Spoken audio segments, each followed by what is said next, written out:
పాల్గొంటామా కూర్చోను కూర్చోను అలా సాయం చేసి 300 బట్టి అలాగే 300 బట్టి అలాగే సాయం చేస్తారు. మీ భార్య ఏమైంది? భార్య చచ్చిపోయింది. భార్య చచ్చిపోయింది.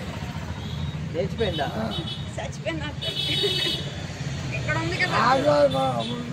కావాలా ప్రభుత్వం కావాలా పింఛన్ కావాలా సరే 80 సంవత్సరాలు అయింది. 1240 చూస్తున్నాను. 1248 అవుతుంది. ఇదేం లేదు 1260 వెళ్తున్నాను. ఊరేది లేదు. పింఛన్ కావాలా. పెన్షన్ ఎందుకు లేదు మీకు? గత సంవత్సరం ప్రభుత్వంలో పెట్టుకోలేదా మీరు? అడిగాను ఏమైంది తాతయ్య ఏంటి అంటే ఫ్యామిలీ వదిలేసిందమ్మా దొంగ సంతకాలు పెట్టించుకుని నన్ను పంపించేశారు, నాకు పెన్షన్ ఏమీ రావట్లేదు, ఏది రావట్లేదు, నాకు ఇలా ఉంటున్నానని తాతయ్య చెప్పాడు.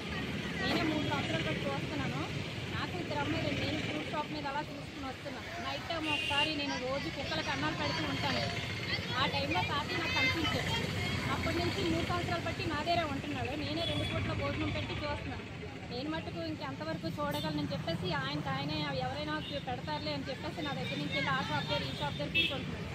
తన వంతు ఎవరైనా గవర్నమెంట్ కొంచెం తను ఆదుకుని తనకి ఏమైనా పెన్షన్ ఇప్పిస్తే గవర్నమెంట్ ద్వారా ఏమైనా సాయం చేస్తారని కోరుతున్నాను. వాళ్ళకి అన్ని ప్రూఫ్లు కూడా ఉన్నాయి. అతను 4 ఇళ్ళు కట్టారు. ఆయనే వచ్చి మాకు చెప్తున్నారు. అతను ఎవరో కూడా మాకు తెలియదు. మేము అతనికి ఎంతవరకు భోజనం అయితే పెట్టాము. 3 సంవత్సరాలు అవుతుంది ఇది జరిగి.